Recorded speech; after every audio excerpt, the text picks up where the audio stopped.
Welcome to Suman TV. నేను మీ Suman TV. నేను సుబ్బారావు గారు టీన్ మైండ్స్ అనేటువంటి సిరీస్ చేస్తూ ఉన్నాము. చాలామంది అప్రిషియేట్ చేస్తున్నారు and thank you so much for that. మీ పిల్లల్లో ఏదైనా సరే అంటే ఎక్కువ కోపం చూపిస్తున్నారు, లేదంటే ఫోకస్డ్గా లేరు, డిప్రెషన్కి మెయింటైన్ చేస్తున్నారేమో నా ఆలోచన ఉంది. అండ్ దాంతోపాటు బిహేవియర్ కూడా అంత బాగోట్లేదు, ఏం చేస్తున్నాడో మాకు అర్థం కావట్లేదు అనుకునేటువంటి వాళ్ళు డెఫినెట్గా ఒక్కొక్క కౌన్సిలింగ్ కానీ థెరపీ కానీ ఉంటే బాగుంటుంది అనుకుంటే సుబ్బారావు గారిని మీరు అప్రోచ్ అవ్వాలనుకుంటే స్క్రీన్ మీద మీకు కాంటాక్ట్ నెంబర్ కనిపిస్తుంది.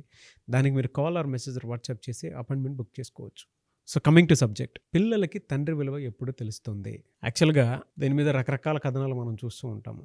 అంటే బెస్ట్ ఎగ్జాంపుల్ చెప్పాలి అంటే పెళ్ళైన తర్వాత నాకు మా ఫాదర్ వాళ్ళు ఇంకా బాగా ఎక్కువ అర్థమైందని చెప్పేసి అంటాను. అంటే మొదట్లో మా ఫాదర్ నన్ను ఎంకరేజ్ చేసేవాళ్ళు కాబట్టి ఒక ఫ్రెండ్ లాగా డిగ్రీ చదువుకునేంత వరకు, పీజీకి వెళ్ళిన తర్వాత కొంచెం గ్యాప్ రాగానే పక్కనుంటే బాగున్ను అనుకునేటువంటి ఆలోచన, పెళ్ళైన తర్వాత మా నాన్న ఇంతమందిని ఎలా పోషించుంటాడు అనుకునేటువంటి ఆలోచన నుంచి స్టార్ట్ అయింది. నాకు ఏది కావాలనుకున్నా కూడా అడిగే విధానంలో కానీ కొంచెం డిమాండింగ్గా ఉండే. నా పోర్షన్ పక్కన పెట్టేసి ప్రతి పేరెంట్ అండ్ ప్రతి పిల్లవాడు తెలుసుకోవాల్సినటువంటి కొన్ని లైఫ్ స్కిల్స్ ఉంటాయి, జీవిత సత్యాలు ఉంటాయి. పిల్లలకి తండ్రి వాల్యూ ఎప్పుడు తెలుస్తుంది అనేది. సో ఈరోజు మనం అది సుబ్బారావు గారు మాట్లాడినట్టు తెలుసుకుందాం. నమస్కారం సుబ్బారావు గారు. నమస్కారం అండి నాగరాజు గారు. సరే, పిల్లలకి తండ్రి వాల్యూ ఎప్పుడు తెలుస్తుంది? ఎక్సలెంట్ క్వశ్చన్ అండి. ప్రతి పిల్లవాడు జీవితంలో జీవిత సత్యాలలో నేర్చుకునేటువంటి ఒక అద్భుతమైనటువంటి కథ నేను చెప్తానండి.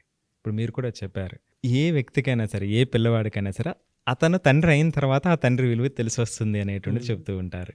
అదే విషయాన్ని మీరు కూడా చెప్పారు. సో ఒక చిన్న కథ ద్వారా ఒక జీవిత సత్యాన్ని మనం తెలుసుకునే ప్రయత్నం చేద్దామండి.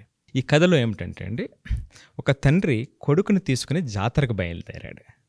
తండ్రి ఏమిటంటే జాతరలో ఉన్నటువంటి విశేషాలన్నిటినీ పిల్లవాడితో పంచుకొని ఆనందపరచాలనేటువంటిది తండ్రి యొక్క ఆలోచన. కొడుకు ఆలోచన ఏమిటంటే, మా నాన్న జాతరకు తీసుకెళ్తున్నాడు, బోలుడని బొమ్మలు కొనుక్కోవచ్చు, అవన్నీ కూడా మా ఫ్రెండ్స్కి చూపించి మా నాన్న కొన్నాడని చెప్పి ఆనందపడవచ్చు అనేటువంటిది పిల్లవాడు ఆలోచన.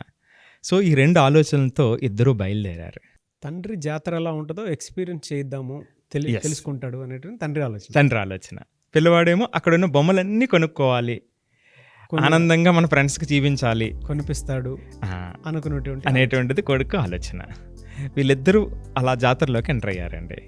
తండ్రి జాతర యొక్క విశేషాలని వివరిస్తూ మెల్లగా సాగుతున్నాడు ముందుకి.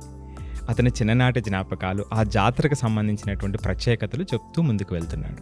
కొంత దూరం ముందుకు వెళ్ళిన తర్వాత పిల్లవాడికి ఆలోచన వచ్చింది, ఏంటి నాన్న ఇంకా ఏమీ కొనట్లేదు, ఇలా మాటలే చెబుతున్నాడు అని అనుకున్నాడు.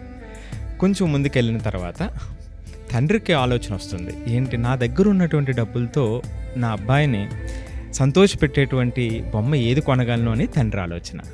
అది మాట్లాడుకుంటూనే ఈ మనస్సుల్లో ఈ ఆలోచనలు రన్ అవుతూనే అలా ముందుకు వెళ్తూ ఉండగా ఒక షాప్ దగ్గర పిల్లవాడు అన్నాడు, నాన్న ఈ బొమ్మ నాకు అందంగా కనిపిస్తుంది, నాకు ఇష్టం అనిపిస్తుంది, ఇది కొనమని అడిగాడు. తండ్రి దాని ధర చూసి అతని జేబులో ఉన్న డబ్బులు గుర్తొచ్చి, ఇది కాదు నాన్న, ముందుకెళ్ళిన తర్వాత ఇంకోటి కొందాంలే అని అన్నాడు. అలా 1-2 సార్లు జరిగిన తర్వాత తండ్రి మనసులో తనను తానే తిట్టుకుంటున్నాడు. పిల్లవాడు అడిగినటువంటి బొమ్మ నేను కొనివ్వలేకపోతున్నాను అని తండ్రి అనుకుంటున్నాడు. కొడుకు అనుకుంటున్నాడు, ఇంకా నా తండ్రి బొమ్మ కొనలేదు అని కొడుకు అనుకుంటున్నాడు. సో ఇలా నడుచుకుంటూ వెళ్ళిన తర్వాత తండ్రికి అనిపించినటువంటిది, నేను ఏదైతే ఖర్చు పెడుతున్నానో, అంటే నేను ఏదైతే డబ్బులు తెచ్చుకున్నానో ఆ డబ్బులు ఇక్కడ ఈ బొమ్మకే ఖర్చు పెడితే తర్వాత ఇంటికి తీసుకెళ్ళడానికి, సరుకులు తీసుకువెళ్ళటానికి ఎలాగా అనేటువంటిది తండ్రి ఆలోచన.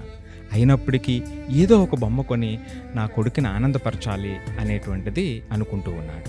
అదే సమయంలో కొడుకుకి మెల్లగా కోపం ప్రారంభమైంది. నాన్న ఏమీ కొనట్లేదు, కొన్నప్పుడు నన్నెందుకు ఈ జాతరకు తీసుకురావటం అని చిన్నగా కోపం మొదలైనటువంటి సందర్భంలో తండ్రికి సంబంధించినటువంటి ఒక స్నేహితుడు అక్కడికి రావటం జరిగిందండి. అప్పుడు ఆయనతో మాట్లాడుతూ తండ్రి కొడుకుని పట్టుకున్నటువంటి చెయ్యి వదిలేశాడు. సో కొడుకేమో ఈ బొమ్మల ఆలోచనలో ఉండి అలా తెలియకుండానే ముందుకు సాగిపోయాడు. కొంత దూరం ముందుకు వెళ్ళిపోయిన తర్వాత అప్పుడు చూస్తే, వెనక్కి తిరిగి చూస్తే నాన్న లేడు. ఒక్కసారిగా కొడుకుకి భయం మొదలైంది, కళ్ళల్లో నీళ్లు తిరిగాయి, వెంటనే ఏడుపు వచ్చేసింది. ఒక్కసారిగా గుక్క పెట్టి ఏడవటం మొదలుపెట్టాడు. ఆ చుట్టుపక్కల ఉన్నటువంటి వాళ్ళందరూ చూసి ఎందుకో బాబు ఏడుస్తున్నాడని ఆ జాతర నుంచి కొంచెం పక్కకి తీసుకొచ్చి అక్కడ కూర్చోబెట్టారు. ఏంటి నాన్న ఎందుకు ఏడుస్తున్నాడంటే మా నాన్న కావాలని ఏడుస్తున్నాడు. వాళ్ళందరూ కొన్ని బొమ్మలు తీసుకొచ్చి బొమ్మలతో ఆడుకో నాన్న వస్తాడులే, నాకు బొమ్మలు వద్దు మా నాన్నే కావాలన్నాడు. కొన్ని తినేవి తీసుకొచ్చి తినుబండారాలు తీసుకొచ్చి ఇది తిను నాన్న వస్తాడని చెప్తున్నాడు. అయినా నాకు వద్దు, నాకు నాన్నే కావాలని ఏడుస్తున్నాడు. అంటే అప్పటి వరకు నాన్న మీద కోపం ఉన్నటువంటి ఆ పిల్లవాడు నాకు నానే కావాలి, ఆ బొమ్మలు వచ్చినా తినుబండారాలు వచ్చినా ఐస్ క్రీములు తీసుకొచ్చినా నాకేమీ వద్దు అని గొక్క పెట్టి ఏడుస్తూనే ఉన్నాడండి. అదే సమయంలో తండ్రి అండి, అప్పటి వరకు ఉన్నటువంటి జాతరలో జనం పెరిగిపోయారు. సో కొడుకేమో తీసుకొచ్చిన కొడుకు కనిపించట్లేదు. అతను కూడా ఎంతో ఆందోళనతో ఎక్కడున్నావు నాన్న అని అరుచుకుంటూ అతను వస్తూ ఉన్నాడు. ఎక్కడో ఆ సౌండ్ అతని చెవిలో, ఆ అబ్బాయి చెవిలో పడింది, మా నాన్న ఎక్కడో ఉన్నాడు అని. అలా వెతుకుతూ ఉండగా నాన్న వస్తూ ఉండటం కనిపిస్తే అక్కడి నుంచి ఉవ్వెత్తున వచ్చి తండ్రిని వచ్చి కౌగిలించుకున్నాడండి. సో పట్టుకున్న తర్వాత నాన్న ఎందుకు వెళ్ళిపోయావు నాన్న, నా చెయ్యి వదలొద్దు నాన్న అని ఎక్కి ఏడవటం మొదలుపెట్టాడండి. పర్వాలేదు నాన్న, బొమ్మలు కొనుక్కుందాం పదలే, కలిసాం కదా అంటే, ఏమీ వద్దు నాన్న, నాకు బొమ్మలు ఏమీ వద్దు, ఎప్పుడు నా చెయ్యి వదలకు నాన్న, నేను నీతోనే ఉంటాను, నన్ను వదిలి ఎక్కడికి వెళ్ళొద్దు నాన్న, నాకు ఇంకేమీ వద్దు నువ్వు తప్ప అని, నాకు బొమ్మలు వద్దు ఏమీ వద్దు అని పట్టుకున్నాడండి తండ్రిని. సో నాన్నంటే గట్టిగా ఏడ్చాడండి. సో నాన్నంటే భరోసా అండి, నాన్నంటే ధైర్యం అండి. ఇక్కడ ప్రతి ఒక్కరూ అర్థం చేసుకోవాల్సిన నాగరాజు గారు, నాన్నంటే ఒక భరోసా అండి, నాన్నంటే ధైర్యం, నానంటే సోషల్ ఇమేజ్ అండి. True sir. ఆ ఎమోషన్ చూడండి, చేయి పట్టుకొని మనల్ని అక్కడి వరకు తీసుకువెళ్తున్నప్పుడు మనకేం అర్థం కాదు. తండ్రి పాత్ర, తండ్రి విలువ, ఆ ధైర్యం. కొద్దిసేపు కనిపించకపోయేటప్పటికి పిల్లాడు తబ్బిబ్బైపోయాడు. కావాల్సిన అంటే వాంట్స్ ఏవైతే ఉన్నాయో అవన్నీ నాకు వద్దని పక్కన సెకండరీ అయిపోయింది. నాకు మా నాన్న కావాలంతే. అంతే, మా నాన్న నా ధైర్యం, మా నాన్న నా భరోసా, అంతే. మా నాన్నే కావాలి, నాన్న తర్వాత ఏదైనా. చాలామంది పక్కనే తండ్రి ఉన్నప్పుడు ఎవరు పెద్దగా పట్టించుకోరు. అవునండి, దూరం అయిపోయిన తర్వాత ఆలోచిస్తూ ఉంటారు. వీడియో చూసిన తర్వాత ప్రతి వ్యక్తిలోనూ పిల్లాడు ఉంటాడు. పేరెంట్స్ పాయింట్ ఆఫ్ వ్యూ నుంచి చూసినప్పుడు ప్రతి పిల్లాడికి ఒక తండ్రి, ఒక్కొక్క తండ్రికి బిడ్డే కదండి. అవును, ప్రతి పిల్లాడికి నేను చెప్పేది ఒకటే, వాళ్ళ ఫాదర్ అంటే మీ ఫాదర్ని మీరు ఎంత మిస్ అవుతున్నారో ఈ వీడియో కింద కామెంట్ బాక్స్లో పోస్ట్ చేయండి. గ్రేట్ స్టోరీ అన్న, ప్రతి ఫాదర్స్ డేకి ఈ వీడియోని రిలీజ్ చేస్తాను. Thank you sir, thank you so much Subbarao గారు. మిమ్మల్ని అప్రోచ్ అవ్వాలంటే ప్రాసెస్ ఏంటి? సో తప్పకుండా అండి, స్క్రీన్ మీద ఏదైతే స్క్రోల్ అవుతుందో ఆ నెంబర్ని కాంటాక్ట్ చేస్తే మన టీం కంప్లీట్ డీటెయిల్స్ వాళ్ళకి అందిస్తారండి. సో ఖచ్చితంగా ఆ థెరపీ ఏదైతే ఉంటుందో వాళ్ళ అవసరానికి తగ్గట్టుగా ఖచ్చితంగా వాళ్ళు పొందొచ్చండి. కొంతమంది పిల్లలు అయితే ఎడ్యుకేషన్కి సంబంధించి బెస్ట్ కెరీర్ ఏంటి, లోన్స్ ఎక్కడెక్కడ దొరుకుతాయి, వాటికి సంబంధించినటువంటి డేటా కూడా అడుగుతూ ఉంటారు. అవునండి, సో వాళ్ళకు కూడా ఎస్ అండి, కెరియర్ గైడెన్స్కి సంబంధించి వాళ్ళు ఏదైతే ఫీల్డ్ని ఎక్స్పెక్ట్ చేస్తున్నారో దానికి కంపాటబిలిటీ వాళ్ళకి ప్రస్తుతం ఉందా లేదా, వాళ్ళ ఇంట్రెస్ట్లు దానికి సరిపోతున్నాయా లేదా, వాళ్ళ సామర్థ్యం దానికి సరిపోతుందా లేదా, సరిపోవాలంటే ఏం చేయాలనేటువంటివి సైంటిఫిక్ అసెస్మెంట్స్ కూడా మన దగ్గర ఉన్నాయండి.